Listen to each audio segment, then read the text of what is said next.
We're back! Come on in, have a seat. We're going to talk some Dominaria United. Let's learn about some Phyrexians today, huh? How about we roll that new intro music?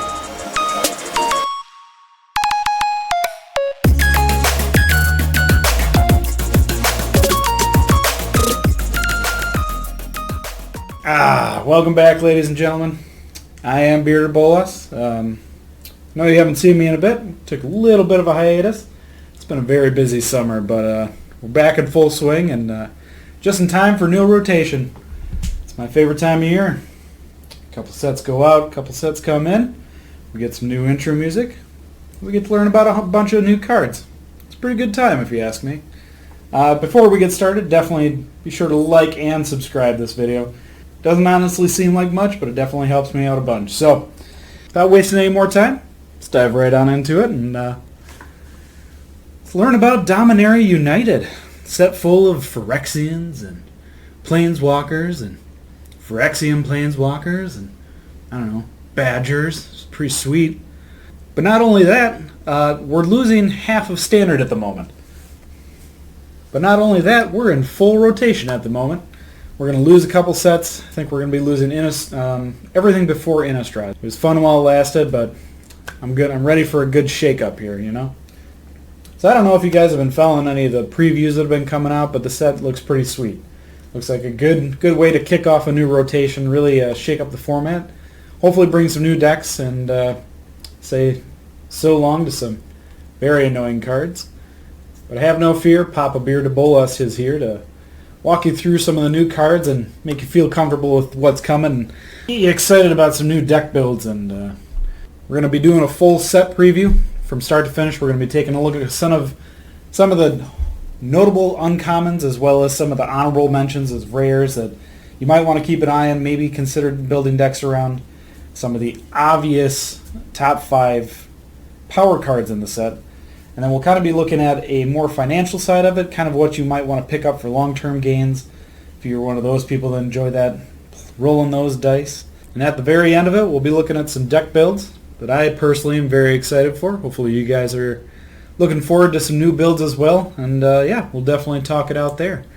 So without further ado, let's dive right in. So with pre-release only a week away and Arena bringing a bunch of these cards to limited format this week, I think it's a good time that we start slow. We kind of take a look at our bulk cards and understand the meat and potatoes of most of these limited decks, you know. So we're not going to spend too much time on these, but just at the base value of what these cards bring to the table, they just offer so much, and honestly in a wide variety of deck types. They'll be cards you want to sprinkle throughout any deck build to offer protection against, you know, creature hate or a random surprise attack.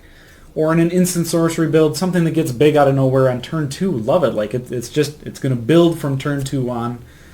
Good ways to search up lands as well as just filter the top cards of your deck. Love it. Great removal spells all the way from artifacts, enchantments, all the way down to planeswalkers and creatures within the same spell. It's good stuff.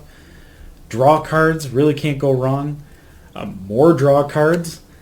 And just some of the crazy like base cost draining effect creatures that kind of echo like a blood artist or, you know, a cruel celebrant, if you will. You know, it's good to bring these cards back up again and add duplicates to some of these and bring them back into standard. I love it. That's good stuff.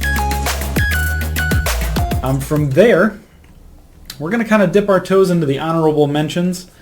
These are some of the rares and mythics that you're going to see throughout this set that, yes, they may look good on their base, but I think they need to find a deck first, you know, before they really take off and become something. But the potential is there, and definitely cards that you're not going to want to overlook as you're looking through the set and deck building. We're going to start with the Evolved Sleeper. If you're old, like me, you've seen some of these cards that come in at 1 mana and build. I think Kaldheim just had a Spirit that just went out of rotation. There's been this again is an echo to an old past card that we've seen before. Comes in as a 1 mana 1/1. And then just builds from there. The next turn, you can pay 1 mana, make it a 2/2. You can pay 2 mana to make it a 3/3 Phyrexian with Death Touch. And then from there, it just turns into a 3 mana draw card, get bigger type of creature. It's a good card. It's something that needs to be dealt with early. and sets a tone for the game from the beginning. Definitely something that black decks are going to want to consider. It's a good way to start any black deck. We'll take a look at Threats Undetected here. Again, if you're old like me, there have been a couple cards like this in the past, such as Gifts Ungiven is a very well-known one. These 3-mana sorceries, 4-mana sorceries that search your deck up for 3 or 4 cards, put them into your hand, somebody chooses, and 2 either go to the bottom or into your library, into your graveyard is usually how it went, and 2 went to your hand. There's a couple creature-heavy builds that they're trying to push towards this time around. This will definitely fit into that shell very easily. It's a good way to tutor up some of those creatures. It's a 3-mana, picking the exact 4 cards you want, and at the very worst you get 2 of the ones you want, instead of potentially drawing 2 land cards, or something that you're not needing at that point in time. It's a good pseudo-tutor. Definitely look to use this at least as a 1 or 2 of, maybe a 3 of in some of these creature builds. I think it'll see some play. We'll slip on over to Anointed Peacekeeper. We just lost Elite Spellbinder, and I think this is supposed to echo, it's supposed to repeat that. It's supposed to mimic that card. It's a replacement for that card. Again, it's a 3-mana, 3/3, comes in as Vigilance. I think Elite Spellbinder came in as a flyer, 3/1. Very similar concept there. As he enters the battlefield, you look at target player's hand, you choose any card name. Spells your opponents cast with the chosen name cost 2 more to cast. Activated cost of sources with the chosen ability costs 2 more to activate unless they're mana abilities. So this is kind of nice in the sense that you're not picking just one card and exiling it, and just that one card costs a little bit more. You're actually naming a play set of cards. So they could have 3 cards in hand of the same type, and now all 3 of them cost more, at least until this guy leaves the battlefield. Then once they hit the field, if they're Planeswalkers, those abilities or any abilities that they're trying to use are going to cost 2 more, as long as it's not like a Llanowar Elf or something that taps for mana. So he does have a little bit more versatility to him, a little bit more effect, but I think he's very close, very similar to Elite Spellbinder, and honestly, in my opinion, I think I'd rather have Elite Spellbinder. The ability to fly and have that evasion and be an actual attacking threat is something that I truly enjoy. But he's definitely a good replacement now that we're losing Elite Spellbinder. We're going to take a look at Braids Risen Nightmare. This is my secret little love here. For 3 mana, 1 and 2 black pips, you get a 3/3. At the beginning of your end step, you may sacrifice an artifact, creature, enchantment, land, or Planeswalker. If you do, each opponent may sacrifice a permanent that shares a card type with it. For each opponent who doesn't, that player loses 2 life and you draw a card. At the very worst, it's a 3/3 for 3. Not always the worst thing in the world. With artifacts and treasures and blood tokens being really prevalent right now, and abundant, honestly, I think she will be a very neat little draw engine. I don't think people are going to feel the sting of the 2 mana or the 2 life right away. Again, maybe if you're playing it alongside maybe like an Obnixilis, those 2 life really add up really quick, and they'll be more willing to sacrifice stuff if you need.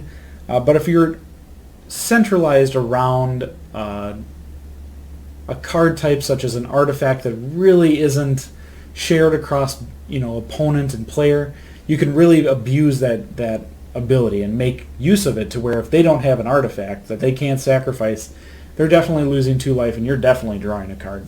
If you're in a position where you're building a creature deck and you're more than willing to sacrifice some of those creatures, again, it's going to be the same concept of they may not want to get rid of their 6/6 flying, whatever that is, some big creature, and you can again extort that ability and abuse that loophole in your own deck. So I don't think she's going to get as much love as I would like her to get, but I think she's a sneak card that people could find use for if in the right builds.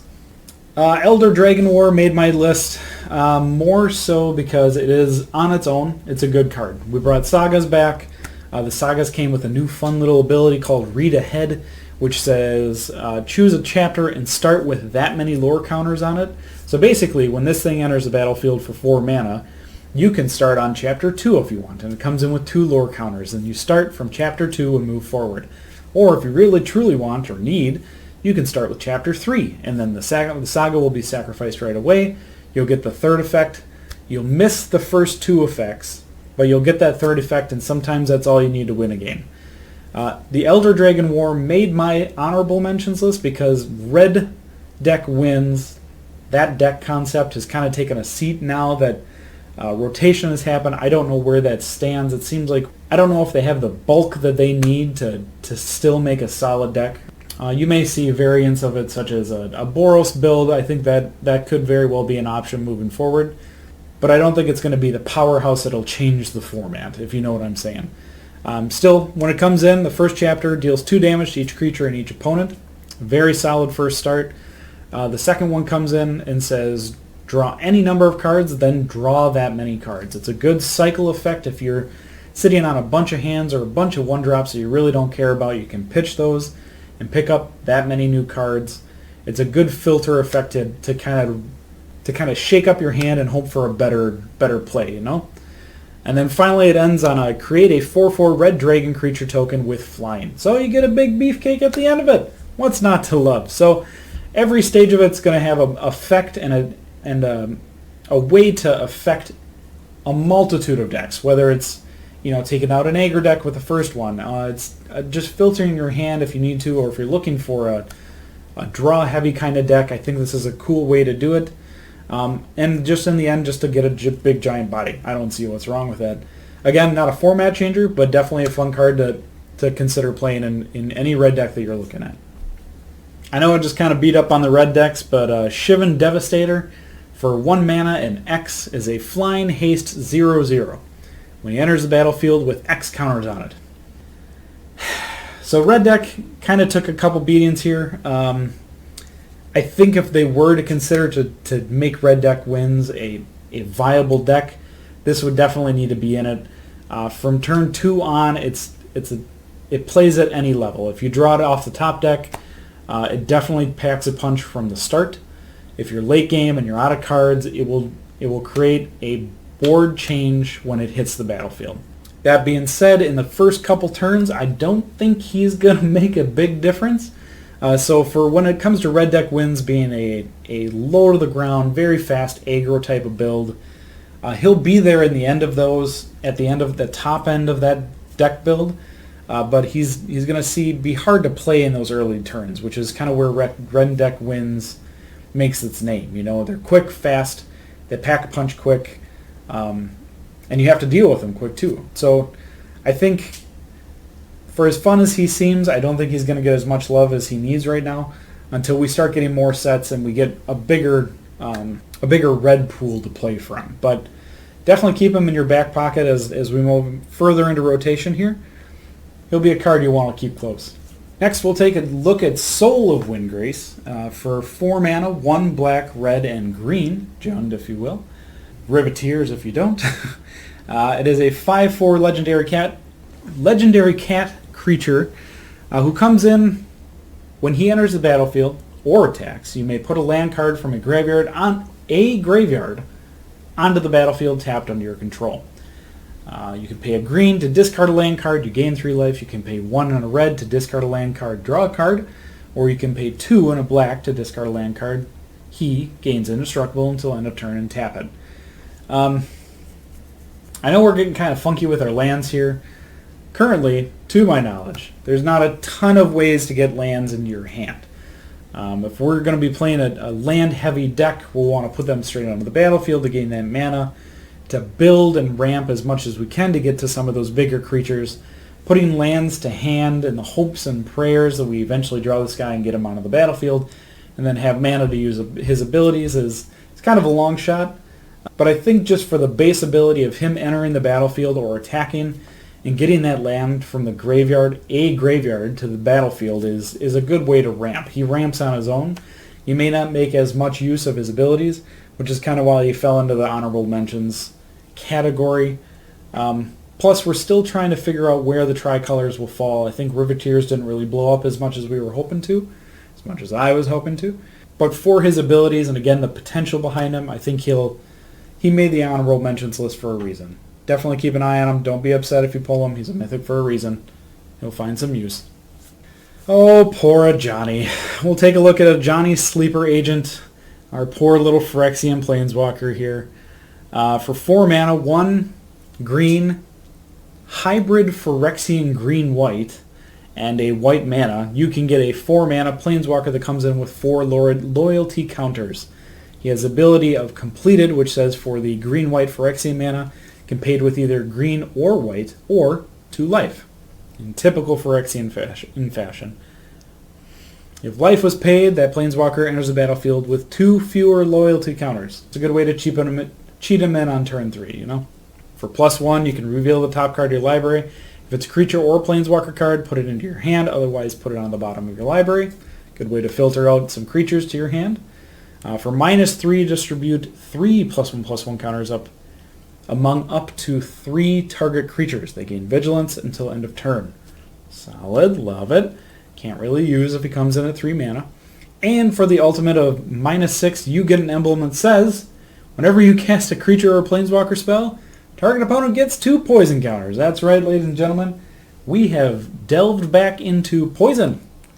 Thought you could get rid of it, huh? I know they kind of dabbled with it in Kaldheim with that little 2-drop guy, but Finn, I can't remember his name. But he's here in full swing. And honestly, if you can get that ultimate to go off with some of the creature-heavy builds that are looking to come to the format, that emblem should win you the game pretty gosh darn quick. Unfortunately, I don't know where creature builds are going to stand at this point in time. And his other 2 abilities, though good, are not overly strong. They don't really affect the board too much when he enters the battlefield. He doesn't put you above and beyond in any form. But he's a threat when he hits in the sense that you need to take care of him quickly before he goes off. So I think if he finds a build and he finds a solid build that can protect him until he can get to the ultimate, he'll be a decent threat. But until then, until I see it, he's just an honorable mention. R.I.P. you, Johnny. Talking about poor Planeswalkers, let's talk about Karn, the Living Legacy. This poor little guy has gotten some real hate. For 4 mana, he is a colorless Planeswalker that comes in with 4 loyalty counters. +1, create a tapped Power Stone token, which is an artifact that says tap to add a colorless. The mana can't be spent to cast non-artifact spells, so it kind of hurts, especially right now when we're talking about the format not having a ton of playable artifacts, so they just turn it into base artifacts that really have no place to go. For -1, pay any amount of mana, look at that many cards from the top of your library, then put 1 of those cards into your hand, and the rest on the bottom of your library in any order. So it's a nice little way to dig through part of your deck and just kind of pseudo-draw the card that you need off the top X amount of cards. It's a good way to put a card in the hand. Not really going to hate on it. -1 is a bit unfortunate, but it is what it is. Do note, though, that the Power Stones can be paid to play this ability. Okay, I think that might be overlooked. The more I read this Power Stones say this mana can't be spent to cast a non-artifact spell. So thankfully, abilities are not a cast. Therefore, you can use Power Stones to play those abilities. And for his big old -7 here, you get an emblem that says tap an untapped artifact you control. This emblem deals 1 damage to any target. Great, we love it. However, there's not a ton of artifact builds in the current format. I think we're going to have to sit on this guy. If you pull him, definitely be happy about it, because I think moving forward the next 2 or 3 sets are going to be very artifact heavy, and I think we're going to see a lot of good stuff moving forward here. But at this current format and current meta, I don't think he's got a great footing.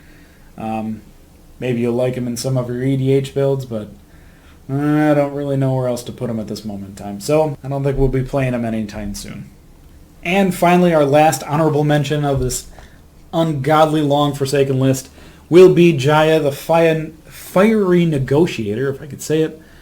She is a 4 mana, 2 and a red for a Planeswalker that comes in again with 4 loyalty counters. And she's a little more fun because she has a little more abilities. You know, she's more Chandra-esque in this sense. She has a +1 that says create a 1/1 red monk creature token with prowess. Very notable. For -1, you can exile the top 2 cards of your library, choose 1 of them. You may play that card this turn. Note that it doesn't say until end of next turn or the next upkeep or anything like that, but Again, a pseudo draw. Unfortunately, it's a -1 right away. -2, choose target creature an opponent controls. Whenever you attack this turn, Jaya deals damage equal to the number of attacking creatures to that creature. It's fine. You got to have a board, but a good way to hopefully burn something out of the way before they get a chance to block. So definitely keep that in your back pocket. And finally, the big cojones is -8 that says you get an emblem that says whenever you cast a red instant or sorcery spell, copy it twice. Twice. Make it 2 times. You may choose new targets for the copies. Anytime you get to copy red sorcery spells, things kind of get out of hand pretty quick. There's a lot of ways to break copying spells, and I think if you can get her to go off, congratulations, it'll be fun. I think she'll find use in many of the red deck builds just because it adds to that red aggro mentality, but it also adds to like the red is it sorcery mentality of having monks come in with prowess, you know. But it still gives you the ability to draw in a roundabout way, deal damage where necessary, and ultimately, hopefully, win the game with some big giant red spell. But I think she made the top of this list. She'll be there again. We'll see how red fares out moving forward. Yeah, we'll see. We'll see what you do, Jaya. Oh my god, I almost completely forgot about the entire Lord cycle, okay? We don't know what we're talking about here. We're talking about the Soldier Lord, the Merfolk Lord, the Clerics Lord, the Goblins Lord, and the Elves Lord. This is so frustrating because literally all of these tribal decks had a deck. They had a place right before rotation, you know? I don't know about soldiers so much, but we definitely had a Merfolk build coming out of, like the Kaldheim definitely had shapeshifters. Zendikar had a bunch of Merfolks that people were in love with. Again, the clerics, we had a bunch of Zendikar clerics that were fun. There were some, again, Kaldheim clerics, you know. Goblins definitely had a spot coming out of D&D, the Forgotten Realms set.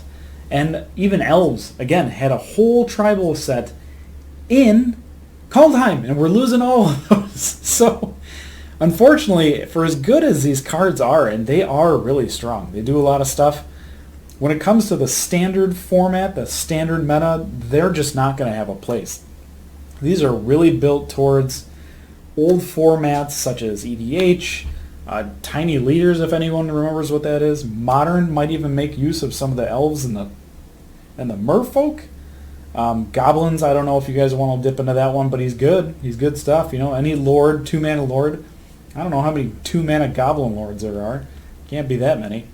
But I think they missed the boat. This entire cycle missed the boat, which is sad. A lot of those tribal decks were right on the edge of actually being something worthy, something good. And this would have set them all off. It would have definitely brought them over the edge, made it a little more powerful against the bigger decks in the format. Maybe if you're playing, you know, Historic or Explorer, maybe even Alchemy will have some good use of these guys, but I think Standard moving forward, it's going to be rough. That being said, I think you'll want to hold on to the Merfolk one. I think he might see Modern play. Merfolk's kind of made a resurgence there, and they're nothing but lords at this point in time. So definitely be happy and excited if you do happen to pull these, but man, at this point in time, Standard I don't think can use them. So now that we got those kind of cards out of the way that still might be kind of good, but nobody really knows at this point in time, let's take a look at our top 5 here, and we'll run through this list pretty quick. It's 5 cards. How slow can it be, you know? We'll start with Weatherlight Completed, a 2-mana vehicle, legendary artifact 5/5 with flying, eventually. As long as the Weatherlight Completed has 4 or more Phyrexians counters on it, it's a Phyrexian creature in addition to its other types. When they don't have 4 Phyrexians counters, whenever a creature dies you control, put a Phyrexians counter on Weatherlight Completed. Then draw a card if it has 7 more counters on it. If it doesn't, scry a card. Oh, scry 1. Scry a card. Same thing. So it comes in as a 2-mana artifact. It's kind of all it is. As your creatures die, eventually it'll turn into a 5/5 flyer. The entire time it's going to be scrying you cards. At a certain point it'll be drawing you cards on creature death. And do note that it doesn't say non-token creatures, so any token creature biting the dust will definitely add to this thing. I don't know how quickly it's going to add to it. Thank God it's a 2-mana artifact, but this kind of aristocrat, eat your creature kind of mentality deck really hasn't seen the format too much. We're dipping our toes into it without Nixilis, but he on his own can fit into many deck builds. I think if we're trying to build a deck around sacrificing your own creatures, I think it's going to be a little bit tougher because we don't have a way to recycle those at the moment. I think the Riveteers Ascendancy will kind of give you the ability to bring those back for free. There's some creatures like Jungi, the black, what is his name? I can't even think his name. The black dragon from Neo. He gives you the ability to bring back a creature. Body Launderer from New Capenna brings you back a creature. So there is a pseudo shell around that type of build. If you're in a token build, this thing will go off really quick. It should be really fun. But just the fact that it's colorless will help it, give it the ability to find more decks. And just sitting there and just scrying the entire time is never a bad thing. But it'll be really interesting to see what decks are able to take this ability and exploit it to the point of where it becomes a real threat and a real engine to that deck build. Currently, it's holding a little bit of value. I think it'll play into the EDH builds. It'll play into whatever else you need it to. Time will tell if it's going to be a real threat, but I think it has the potential to be something very strong if it finds the right build. Speaking of broken cycles, let's take a look at the defilers here. There's not much to say. They're pretty stupid for what they do. A lot of them, there's again a cycle of them, there's 5 of them, there's 1 for each color. They're either 5 mana or 4 mana, and they're usually either same costed for their value or they're undercosted for their power value, and on top of it they do a bunch of crazy stuff. The green one has trample. Let me back up here. Defilers on their base, whatever color they are, say that any permanent you cast of that color, so for the green defiler, if you cast a green permanent, you may spend green mana as though it were Phyrexian mana. You can spend 2 life instead of paying a solid green mana. Crazy. Then, that's not it. On top of that, if you play a green permanent spell, let's say, it does more stuff. Same for the red and the black and the white. They do everything. It's crazy. So, let's just hyper-focus on the green one here. For 5 mana, you get a 6/6 Trampler. Right there, it's crazy stupid. As long as an additional cost to cast green permanent spells, you may pay 2 life. Those spells cost green less to cast if you've paid life this way. This effect reduces only the amount of green mana you pay. When you cast a green creature... When you cast a green permanent spell, put a 1/1 counter on each creature you control. Not just him, your entire team gets it. Insanity. Okay, so here's my qualm with this. When we talk about reducing spell cost, usually it's generic colored mana. This is bridging the gap to give you the ability to cast spells for free. The stipulation to making cost reducers just generic mana is that eventually you'd still have to pay that colored mana. That was the whole point. You know, there was a point where you had to pay something, and that was the best part. These guys are taking that off the board. Okay, and I think they're strong on their own to where they'll find play in the standard format. But looking beyond that, when you're talking EDH, I think they're going to break some cards in EDH. They're the last stopgap to infinite combos that nobody is really looking at yet, because nobody, at least me, never really thought this would be an option. Each one of them are strong. The ability to take away the colored cost of any permanent spell is going to create issues, let alone these creatures being strong on their own and then benefiting in some other way based on permanent spells that you cast. I think these guys are crazy good. Again, if you're going to be building a monocolor deck or even a 2-color deck in some of these standard formats, you're going to want to keep an eye on these guys and definitely trying to find a place in them in your upper build, your 4 or 5 mana slots. They're strong. They'll give you the ability to cast other spells for free if you got life to spend, as well as doing more.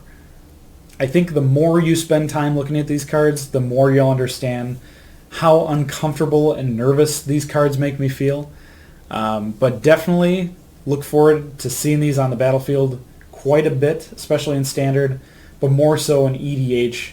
I don't think they'll make Modern play, but potentially even Explorer play. We'll see. Some solid cards, some crazy cards. I'm really excited for Defilers. Next here, we'll take a look at a monkey. Our favorite friend, little Silverback Elder. He is an Ape Shaman. For 5 mana, 2 generic, and 3 green, you get a 5/7. Man, he's got a big butt. Okay. Whenever you cast a creature spell, choose one. You can choose to destroy target artifact or enchantment spell, or you can choose to look at the top 5 cards of your library, and you may put a land from among them onto the battlefield tapped. Put the rest on the bottom of your library. Fine. Or he gains you 4 life. What's not to love? Oh, the monkeys. I think green is definitely going to stick around once rotation hits. I know it's going to take a couple slugs here and there, but I think it's still going to remain a solid deck type moving forward. We just got Titan. We're getting a lot more good green cards. He does a lot for not a lot of mana. We'll just see how strong green is moving forward. I think it's going to remain, so therefore I think he's going to be a powerhouse in the new meta. Next here, we'll take a quick glance at Shieldred the Apocalypse. Not much to say about this chick. She is broken in so many different ways. For 4 mana, you two generic and 2 black. You get a Death Touch 4/5. Crazy on the start. Way undercosted for the power. Let alone the fact that whenever you draw a card, not just your first card, you gain 2 life. It brings life gain into black. Solidly into black. With no effort. And then on the backside, anytime your opponent draws a card, they just happen to lose 2 life. I think there's so many ways to interact with this card and make it great that there's really not much to say. At the very least, in EDH, she should be in every single black deck. Even if she doesn't interact with your commander, she does a lot. She's going to be a threat from the start. Even if she just sits there the entire game, she'll win you the game. You know? She's a crazy card to put in a set with our number 1 card to where playing mono black, to not play mono black just doesn't make sense, you know? Definitely look to play her as much as you can. I know I'll be picking up at least 3 or 4 for any black deck that I'm playing. We'll have a fun time with her. Hope you guys get her. And lastly, everybody knows, of course, our number 1 card expected out of the set is, unfortunately, sadly, Lilia The Veil. Okay? If you don't know who she is, let me break it down for you. For 3 mana, you get a Planeswalker that comes in with 3 loyalty counters. You can +1 her to have everybody discard a card. Seems fine. You can definitely build a deck around it. You may even want stuff in the graveyard. Who knows? For -2, target player sacrifices a creature. Coming into 3 mana right away, turn 3. I'm assuming their board isn't going to be huge. You're going to take away whatever they have there. And finally, for -6, if she ever gets there, usually she does, separate all permanents target player controls into 2 piles. That player sacrifices all permanents in the 1 pile of their choice. So you can theoretically remove their entire set of lands and just take care of their creatures 1 by 1, depending on what they choose. Or you wipe their board. Either seems fine. She is a modern powerhouse, maybe not so much anymore, but she definitely is holding value upwards of $50 to $60 for modern. Coming into this new set, especially with all the variants, it may drive her price down to maybe, we'll say 30, 40, somewhere in there for the base version. But she was seeing modern play for a reason, and I think with mono black looking pretty strong moving forward, I think we're going to find a happy place for her more often than not. She'll be the chase card for sure, both money-wise as well as playability-wise in the current meta. Definitely look to pick her up. Definitely look to play her as much as you can. If you haven't tried her, try her out. She's better than you think, okay? Trust me. Okay. Now that we've gotten rid of all those nerds who care about the meta, let's sit back here and talk about where our finances are. Stepping into new sets, usually the pre-orders are crazy. You really can't trust them. I wouldn't personally trust them. So let me provide some clarity on here as to what you might want to keep an eye on and definitely what you might want to be picking up. We'll start with kind of the bottom of this pile. We're only going to do top 5. I'm not going to go through all of them. It's going to take forever. And again, this is not including the fancy showcase, the textured foils, the blah, blah, blah. We're not doing that. We're doing base value cards based on how I think they're going to be affected from the older formats as well as the current format, standard formats. And yeah, let's get going. So we're going to start with Karn Stylux here. It's a 3-mana legendary artifact. When he enters the battlefield tapped, players can't pay life to cast spells or to activate abilities that aren't mana abilities. You can pay X and tap it, exile Karn Stylux to destroy each non-land permanent with mana value X or less, activate only as a sorcery. The reason why I like this card is because at the base value, it has a static effect that more or less just negates the whole defiler group, which is great. It counteracts the whole Phyrexian mana thing. We love it. I love it. Without any extra ability, it shuts off fetch lands for anybody who's playing it in EDH. It's crazy stuff. Sadly, it does counteract the whole shock land thing, so you can have shock lands coming for free. Good for you, but also good for them. Don't forget that. But it does kind of echo the whole... This card kind of echoes Navriel's Disc. I can't say it. Or Oblivion Stone. Any kind of 3-mana board wipe that just takes out levels a bunch of stuff. It's just bringing another version of that into the sets. I think it may not see play in Standard per se. It's probably not going to see play in Modern, but it's definitely going to add itself to the EDH format, where those cards and those kind of board wipes, especially artifact-based board wipes, can be abused and can be recurred. I think that's where it's going to hold most of its value when you start looking and considering those older sets, especially EDH. But at base value, being able to negate pay in life can come in useful in many forms, and is not to be scoffed at. So I think it will hold value because of those older formats. Definitely be excited to open a Karn Stylux. I think you'll find some use for it. Next, again, we'll talk about the defilers cycle, only because, again, I don't think it's going to see play necessarily in Standard or Explorer, Historic, Modern. It may not touch those formats, but again, it's going to lend itself greatly to EDH. And for as casual as EDH is, it's very vicious if you've never played it. Being able to cheat corners and cut mana for free without any extra expenditure can come in very handy, as well as, again, their base values of whenever you cast a permanent spell, you draw a card, or you pump your team, or you deal 1 damage somewhere. Like, those will add many effects and have many purposes and come in useful more often than not. But they'll be abused in EDH, and that's where I think it's going to hold its value. That's where it's going to gain its value from. So definitely look to hold on to those cards if you open any of those. Again, we're going to run through the Lord cycle, though it doesn't make my standard top 5. I think once you start looking at Modern, especially, and especially the Merfolk one or the Elves one, those are really going to lend themselves to that format. Those formats that already have those deck builds that are really strong as is, but now you can just sprinkle in another Lord, because why not? I think they're going to be good, especially the Merfolk one, and the fact that it has Flash and has the ability to counter stuff. Like, these are strong, and tribal decks are in Modern. Maybe not as well loved as you'd hoped, but these will definitely give them some more love. So a Lord is a Lord, and you'll find some value in your Lords. So for our number 2, I'm actually going to slip in Liliana here because I think she's been reprinted enough, and I think putting her in a standard format set will drive down the price quite a bit to where the base value Lily, especially from Dominaria United, is going to be fairly cheap. I'm guessing she's going to be roughly around $30. I think give or take $5 on either side. Again, she's just been reprinted enough, and here she'll get the volume reprint that'll really kind of put a nail in her coffin. She is good. She still sees play in multiple formats. She'll see play in Standard for sure.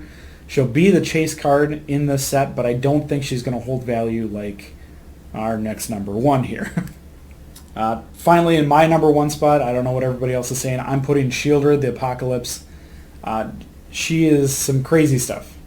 Again, when you start looking at EDH where you can really, really exploit this kind of ability, not only how much you draw, but also the ability to make them draw. When you're talking about Nekuzar, any of the draw heavy effects that can kind of be negated with her life gain. You know, black mana is happy, or black is happy to take away your life, but she negates that, you know, and makes it a positive. It just kind of takes away some of the negatives that are usually there. But then to also go after your opponents every time that they draw. Some of those EDH decks, that's all they do is just draw half their deck. Now they've just killed themselves without you having to lift a finger except for playing her. So I think because of that, and the fact that not only would she make a great commander on her own, but the fact that she fits into so many commander builds, just to be there and to be a nuisance against the rest of the field, even though she doesn't interact with your deck build, she's really going to drive up the price of herself to the point of where I think she'll cost more than this Liliana out of Dominaria United. That's my assumption. They may end up at roughly the same cost, roughly around $30, but I think EDH will really, really like her. So definitely keep an eye on her. Yep, Shielder definitely made my top number 1 for financial. Now kind of on the backside, kind of the lesser known, I do want to talk about a couple financial sleepers because I don't know how to feel about these yet, and I don't think the community knows how to value these yet. We'll start with Timeless Lotus, the 5-mana legendary artifact that comes in tapped. You can tap it to add Wooburg. It seems good. It seems like a great little artifact to put anywhere. I think it really only lends itself to 5-color decks, unfortunately, or eventually a bigger artifact deck, but I think it's really hard to abuse at this time. I think it's a little bit overcosted than what it really needs to be.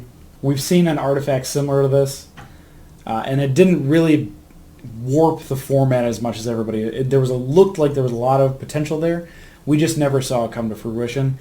I think this is going to fall into kind of the same category of where the potential is there, and if it has a way to be broken, hopefully somebody finds it. But at this point in time, I don't really expect this to make a big impact, and I think it'll drop roughly around $5. We'll see. Don't quote me on it. Secondly, I want to take a look at Vesuvin Duplication. That's how you say it. It is a 4-mana enchantment that says whenever you cast a spell that targets only a single artifact or creature you control, create a token copy of that artifact or creature. Except, it's not even legendary. I think the potential behind this guy is really, really high. The ceiling is high. It just needs to find some love, and it needs to find a good home. Okay, hear me out. So when you start talking creature duplication, fine, that's good. When you start talking artifact duplication, that's pretty cool as well. I think there's some pretty cool ways to break that. When you start talking about creatures and making them non-legendary, that's backbreaking. That's insane. Now you're talking about looking at a commander and doubling those effects if you have a build around that. Again, just targeting some artifacts and making those duplicates of themselves, it can be insanity. You know, double, I don't know, Timeless Lotus. Just do that. You know, that's a ton of mana. You know, granted they come into play tap, but you're duplicating your mana. There's going to be a way to break this card, and I think there's a way to do it. People just have to find it. So I'm putting my money, a little bit of money here, because I think it will blow up. Again, when you start talking more legacy formats such as EDH. I know I keep harping on EDH, but believe it or not, that's where a lot of money comes from. And lastly here, the one that blew my mind was Urborglurgoy. Okay, he is a 2-mana X power and 1+X toughness. Now let me explain. He has kicker of blue and or black. When he enters the battlefield, you mill 3 cards for each time he was kicked. Fine, whatever, who cares? Urborglurgoy's power is equal to the number of creature cards in your graveyard, and its toughness is equal to that number plus 1. Now, what does this card sound like? Oh yeah, Tarmogoyf. Who forgot? They just gave us a Tarmogoyf in the anthology. Who's going to forget this card? It was Tarmogoyf as a crazy card, as a 2-drop. This thing really, really mimics that mentality of filling your graveyard and abusing how you abuse your own graveyard. Granted, it doesn't take into account your opponent's graveyard. That's fine. I'm sure there's ways you can fill your own graveyard to the fullest. But Tarmogoyf had a ceiling. It could only be like a 5-6 at most. This thing can be massive. It can be as big as you want it. If you pitch half of your library into your graveyard, congratulations. Your Urborglurgoy is massive. Last thing it's needing is trample, and I'm sure there's millions of ways to do it. Or you can fling him if you want. Just chuck him. Who cares? I think the fact that he looks like Tarmogoyf, he acts like Tarmogoyf, and the fact that Tarmogoyf was a very powerful card, especially in Modern, I think there will be a way to make this card very useful. I think currently the base card for this, or for Urborglurgoy, is roughly like $2.50. I picked up my 4 copies just in case. $10 couldn't hurt. But I think the ceiling of his price is not truly realized yet, and I think he'll roughly be around, I don't know, $15, $20 if he finds a modern home. I think that's going to be the ticket to ride here, is he's got to find a modern home or a really good standard build. Filling graveyard is not overly hard these days. Works well with Lily, not going to say, but he also fills the graveyard himself if you're playing him late game. Definitely keep an eye on this guy. I think he's got a lot of potential behind him, especially financially. Like I said, I picked up my 4. Hopefully you did too. Oh boy. Okay guys, we're almost done here. I'm going to fly through a couple deck builds that I currently am looking forward to. I definitely want to try these moving forward, especially in the new rotation. There's a wide open field now. Anything is possible. We lost some of kind of the annoying decks, and we're going to be looking forward towards some of the new decks and some of the potentials here. I'm going to list off a couple, and maybe hopefully you guys agree. If you think of more that I'm not seeing, definitely throw them out there in the comments, because these are the ones that I see. I love trying new decks. Give me all of your deck ideas. I want to try them. We'll start with some of the crossovers that I think are going to survive rotation. One being Hinata. It was a very strong deck. Strixhaven really gave it a lot of love there. There's a lot of instance and sorcery stuff coming from Dominaria. I think that will keep it going. Time will tell again if people are able to adjust that deck in a way that makes it still powerful against the meta. If you got a Hinata build, try and find a way. I think you got a pretty close build started. Just keep digging a little bit more. Connive, I've been saying this since the start of New Capenna. Connive is a great ability. If you see the draw potential in there, it's really strong. It's got versatility. It's got control built into it without really much effort. Now we're giving it Shieldred, and I think that's going to add a lot to it. It draws a bunch. If you've played it, if you've seen it, you'll understand what I'm talking about. Now it's just going to be gaining an insane amount of life on top of that to really bring those decks away from your opponents and make it really hard to get to. Maybe Shieldred is hard to bring in there. I know that they kind of like to top out at 3 mana. There's maybe some 4 mana stuff in there, but at the very least she'll add a lot to life gain. Maybe not necessarily affecting your opponent as much, but she'll definitely get you out of reach of your opponents. Connive will still be around. It'll definitely survive post-rotation. Mono green creatures, yeah, that's not going anywhere. Not anywhere fast. Depending on what build of mono green you built, there's a lot of interchangeable pieces. I think we're losing Chariot for sure.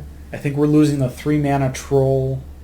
Some of the snow sorceries and snow creatures, depending again what build you built. But if you've looked at this set at all, there's a lot of creature hungry cards in there that just play to themselves on curve, just within Dominaria. And now you start taking cards from the current green build and bringing those in with it as well. I think the mono green creature build is really going to be strong, and definitely something that'll keep going. I don't think it's going to go anywhere anytime fast. It's a very quick, easy build. A lot of the new creatures coming in are creature happy, and they play well with each other in a creature-happy build. So go play some big, stupid green things. Have some fun. So those are kind of the carryover decks that I think will make it. Some of the deck builds that I'm looking forward to that really haven't hit the field yet, that I think will be fun to build around, especially coming out of Dominaria. We'll start with dragons. I think there's definitely an undertone dragon build that may need some sorting out. It may need some more stuff moving forward, but it's got a lot of base value right now, and we got a lot of good dragons that came out of Neo. If you look closely at these cards and you kind of sniff into them, there are some very dragon-happy things that look to add to a dragon build. I don't know if we have a core base build yet to add to those. I think Rakdos, that red-black kind of build, is going to be really strong there, but I think we need more dragon stuff, more than just legendary and then big dumb dragons. But we'll see. I think there's a quiet build there that will need to get worked out before it makes noise. Well, obviously there's a legendary build somewhere in there. Joe to the United has come in and tried to unite all 5 colors. Again, I know we're getting pretty happy with our mana right now, but 5 colors is still 5 colors. We really don't have a way to search for mana. We're getting some good ways to get multiple manas per land, but it's going to be a really slow build, and once you hit that 5 mana mark, then you can really start affecting the field positively from your side. But the legendary build, I think, needs a lot of love, and I think it's going to be something that people are going to try for, maybe inadvertently too soon. They'll find out the hard way that maybe this isn't the right place for it. It's too slow of a build. Standard is usually a really fast format. Some of these Explorer formats are really fast. If you can find a way to keep your opponent at bay while you build those legendary creatures, maybe. But we'll have to find out and see if that really plays itself out. Again, sadly, we just lost Essica. She would have been great for this as well, but legendaries are plentiful. We'll see if they come in useful. Next, we got a graveyard build because I really want to break that new Tarmogoyf. Numagoyf? Can we make that a thing? Numagoyf. That doesn't sound bad. Numagoyf loves the graveyard. Liliana helps build your own graveyard. I mean, graveyard recursion I think is already a thing. Kind of snuck up here right at the end of rotation. Not sure how well that deck will survive post-rotation, but the pieces are there. I think you're getting more early game base graveyard build right now, and I think you could really make that work. Again, it's going to need a little bit more love. It's going to need a little more investigation to really figure it out. But graveyard has always been a game plan. It's always a way to go. And knowing that we just came off of a recursion deck not too long ago, and now we're getting 2 drops to add to that and a 3-drop Liliana, should really kind of keep this deck build going. Hopefully it adds to it. Doesn't just keep it stale. We'll find out. Next, I'm still on the Jund train. I don't think Riveteers are as big of a thing as I want anymore, but fight rigging really did kind of change a lot of things, and fight rigging Golgari is a real thing, as well as I've seen some Jund builds. Those builds are really strong, and we're still just going to keep adding to them. Liliana is going to hit the field in there. You're going to have Shieldred to play with now. You're going to have that big giant green monkey that you can play in for free. Fight rigging is a crazy card, and a lot of the good cards are built around Jund. And Jund is already a thing. So definitely look to just continue building on with that with our new cards coming in. Have some fun with it. Even just Jund good stuff is going to be a deck. And I think it'll be a very hard deck to play against. Yeah, definitely look to play some Jund out there. I know I will. Okay, now this one may be questionable. I'm still calling for artifacts. Artifacts are so easy and fun to play with. Thank God for the colorless stuff. Again, I think we're still really, really weak on artifacts right now. But Karn has got to have a spot. He's got to have a place. I think knowing that treasure is a real thing. I think knowing that blood tokens are plentiful. Clues. Like, there's multiple different versions of artifacts that people aren't really realizing. When you think artifact build, you're thinking, oh, the castables are artifacts. Yes, usually that's the way to go. But I think the secondary artifact tokens are going to play a huge part to this kind of build and really make Karn a threat at that point. Blood token decks are real, and they do pack a punch. So here's hoping that artifacts become a thing. Maybe not this set, but moving forward, I think artifacts will definitely find a home. Second to last one here, we got humans. Humans are fun. Over the last couple sets, there have been a couple human guys that really look powerful. We have a couple human lords. Sigarda's one of them as like the top end human, and just some of these really sneaky humans. If you look closely at them, a lot of them are humans. A lot of these good cards are just humans, and you put them all together and you got a human deck. Like, it takes no effort whatsoever. I know on base value humans really don't look like a thing right now, but there's a couple human creature pumpers that people may be missing. So take a closer look at some of the good cards, identify which ones are humans, sleeve them up, have some fun. Now lastly, this is the deck that I'm probably starting with because Liliana. That's really about it. Liliana, Shieldred, Obnixilis if you really want to just kind of brush through the red a little bit. But mono black I think is a great place to start, and a good way to meet the power level of some of those decks. Like mono green is already a thing. I think mono black as a base color, majority mono black, is a good place to start. Tenacious Underdog is in there. We have the new black 1-drop that builds as he goes. Liliana, Shieldred. You have some really solid kill cards now, board wipes. The deck is there, and you have enough pieces to fill multiple gaps along the curve. If you truly want to slip in like an Omnixilis or maybe sprinkle into black a little bit, any side of that should be fine, but I think the base color of your deck is going to be black, and I think you can make a pretty strong mono black deck. Oh, well, folks, I think that's all I got for you. I'm tired, you're tired. Been here forever. It's dark. I think it's past my bedtime. And I'm losing my voice. So, last thing I want to say is I'm really excited for this set. I love it when rotation happens because the format, the standard format, is just wide open once again. You know, deck building is plentiful. Everyone's excited about trying new cards, trying new decks. They really get to experiment with some really cool stuff. And it's not just your stale top mono white decks, mono green decks, Hinata decks. It really shakes it up, and people are excited to try new stuff. So definitely take everything I've said here today, take some of those deck builds, some of your own deck builds, please let me know, and build around them. Just go have some fun. You know, these are new cards. It's a new set. It's a great set. It's a great set to start with. It may not be thrown strong kind of post-rotation, but it's definitely a good solid base to start from moving forward. Look to see me online. I'll definitely catch you on Arena. And don't forget to like and subscribe this channel, this video. I put a lot of love into these, and I hope you guys enjoy them. But yeah, we'll see you on Arena. Have a good one, guys. See you out there.